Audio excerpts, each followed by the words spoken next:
अमरावतीमधील साखळी dam overflow झाला तर पाण्याखाली गेलेल्या मार्गावरून जीवघेणा प्रवास सध्या नागरिक करतायत। प्रशासनाचा निष्काळजीपणा या निमित्ताने उघड झालाय।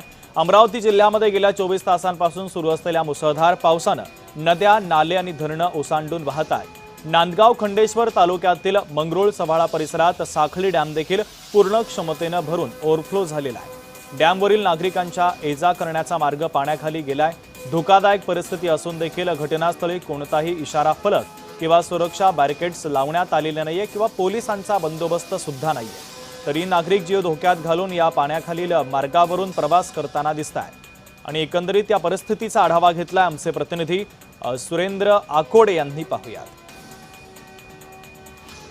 अमरावती जिल्ह्यात गेल्या 24 तासांपासून झालेल्या मुसळधार पावसामुळे अनेक गावांचा संपर्क तुटलेला आहे। मी सध्या नांदगाव खंडेश्वर या गावातील मंगरुळ सवाडा यातील लिंब साखळी प्रकल्पावर आहे। आपण बघू शकतो प्रकल्प जो आहे जे धरण आहे जे ओव्हरफ्लो झालं आहे, त्यामुळे पाणी जे आहे ते ओसंडून वाहत। एकंदरीत बघितलं तर पावसाळ्यामध्ये सगळीकडे अशा प्रकारे गेल्या 24 तासामध्ये मोठ्या प्रमाणात मुसळधार पाऊस झाला।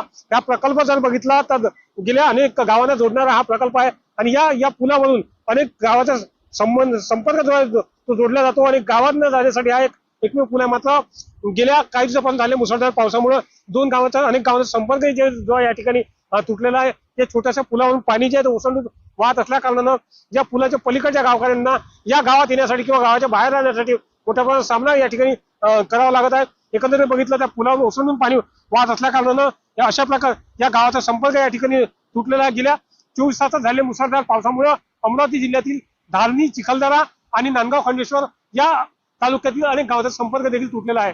सुरेंद्र आकोडे, जय महाराष्ट्र न्यूज, अमरावती।